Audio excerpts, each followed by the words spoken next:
Just general question का answer देंगे आप। अगर मान लीजिए आप कोई कंपनी के मेंबर बनना चाहते हैं तो आप ये बताओ कि मेंबर बनने के तरीके आपके दिमाग में क्या क्या चल रहे हैं। आप क्या कर सकते हैं? शेयर्स को, भाई शेयर परचेस करना पड़ेगा, बराबर है। मेंबर बनने के लिए एक बात तो ये ऊपर ही लिख देते हैं, मेंबर बनने के लिए आपको क्या खरीदना पड़ेगा? शेयर खरीदना पड़ेगा। अब शेयर परचेस करने के तरीके क्या हो सकते हैं बताओ? या तो आप डायरेक्ट आप कंपनी से खरीद सकते हो डायरेक्टली, है ना। कंपनी खुद आईपीओ एफपीओ लेकर आए तो आप डायरेक्ट कंपनी के पास एप्लीकेशन दो, कंपनी ने अगर आपको अलॉटमेंट कर दिया, आप शेयर होल्डर बन गए। हाँ जी। और आप ओपन मार्केट से भी तो खरीद सकते हो ना। ओपन मार्केट का क्या हो गया मतलब? स्टॉक एक्सचेंज के द्वारा आप ओपन मार्केट में भी शेयर खरीद सकते हैं कोई कंपनी के। ओपन मार्केट में कंपनी डायरेक्ट इन्वॉल्व नहीं होती, जो इन्वेस्टर होते हैं वो आपस में खरीदी बिक्री करते हैं। तो मैंने शेयर बेचा, आपने खरीद लिया, तो मैं कंपनी का मेंबर नहीं रहा, आप मेंबर बन गए। ये दूसरा तरीका। और कोई तरीका? इनहेरिटेंस, ठीक है भाई, बिल्कुल सही है। आपने खरीदा नहीं है, आपको शेयर वसीयत में मिल गया। वो एक केस था ना एमआरएफ वाला, एमआरएफ, सुनो, एक एमआरएफ का केस आया था एलआर से। एमआरएफ में एमआरएफ कंपनी का जो शेयर था लाख रुपए से ऊपर चले गया था। पर जिस वक्त का ये केस है उस समय लगभग 60-65 हजार रुपए का मार्केट में रेट चला था एक शेयर का, ठीक है। अब ये मतलब लाइव केस है। सीएनबीसी आप देखते होंगे, तो सीएनबीसी में लाइव क्वेश्चन आंसर चलते हैं।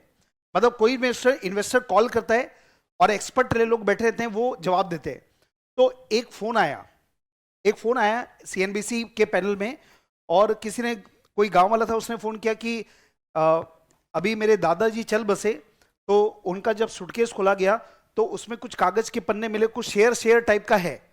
तो उसने पूछा भाई एक बार थोड़ा पढ़ो कि क्या शेयर क्या लिखा हुआ है। तो उसने बोला ऊपर में लिखा है एमआरएफ, पन्ने में क्या लिखा है? पन्ने के कागज के फॉर्म में, तो मतलब शेयर सर्टिफिकेट रहा होगा, है ना। तो पूछा क्या लिखा है, तो बोला एमआरएफ करके लिखा है। ठीक है भाई, खुश, एमआरएफ लिखा हुआ है। अच्छा, उसको कुछ नहीं मालूम बेचारे को कि मतलब 1 मिनट के बाद मेरी जिंदगी में क्या बदलाव आने वाले हैं, है ना, उसको कुछ नहीं मालूम।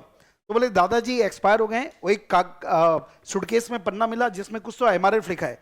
तो अब वो एक्सपर्ट ने बोला एक काम करो भाई, एमआरएफ लिखा है मतलब तुम्हारे पास एमआरएफ के शेयर्स है तुम्हारे दादाजी के पास, जो कि अब तुमको मिलने वाले हैं। फिर बोला एक बार देखो नीचे में एक होता है नंबर ऑफ शेयर, उसमें देखो जरा क्या लिखा है। तो उसने पढ़ा, बोला उसमें उसमें कुछ 20,000 लिखा हुआ है। कितना लिखा है? 20,000 कुछ लिखा है। नंबर ऑफ शेयर क्वांटिटी में लिखा है 20,000। तो इसका क्या करना है इस पन्ने का? तो वो जो एक्सपर्ट बैठा था ना, वो पहले बोला भैया तुम ना थोड़ा तो पहले एकदम तुम शांत बैठ जाओ, मैं कुछ बोलने वाला हूं, और झटका मत खाना, झटका मत खाना, है ना। ये तुम आराम से पहले आजू बाजू सबको थोड़ा बुला लो, मतलब शॉकिंग है तुम्हारे लिए, प्लेजेंट सरप्राइज है, पर इतनी बड़ी अमाउंट सुन के तुमको कुछ हो नहीं जाए। इसका वैल्यूएशन है 65,000 के आसपास था कुछ तो भी, मेरे ख्याल से एग्जैक्ट मेरे ध्यान नहीं है, 130 करोड़ रुपए के आसपास का उसका वैल्यूएशन था। कितना? 130 करोड़ रुपए का कागज का पन्ना था, ठीक है। 130 करोड़ का वैल्यू। भगवान ऐसे दादाजी सबको दे। तो बेटा तुमको अपने पोते को खुश करना है, तुम्हारे दादाजी तो नाम कुछ कर नहीं गए, है ना, पर तुम तो ये पास ऑन कर सकते हो ना। तो ऐसा कोई कंपनी का शेयर खरीद के रखो कि कल को उसको भी ऐसा कुछ मिल जाए। तो 130 करोड़ रुपए का उसका वैल्यूएशन था। अब उसने बोला कि देखो ये जो शेयर है ये तुम्हारे पास अच्छा, उस समय ना डीमेट का कॉन्सेप्ट आ गया था, डीमेटलेशन का कॉन्सेप्ट आ गया था, रूल आ गया था।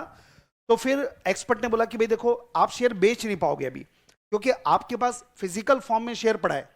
तो बोला क्या मैं बेच ही नहीं पाऊंगा क्या? बोले नहीं ऐसा नहीं है, हमारे यहाँ नियम है आप शेयर होल्ड कर सकते हो, पर बेचने के पहले क्या करना पड़ेगा, पढ़े ना आप लोग, डीमेट में पहले कन्वर्ट कर लो।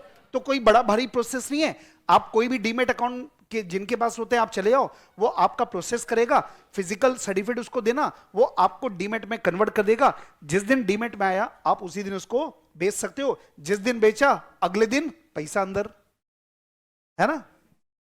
तो ऐसा भी होता है।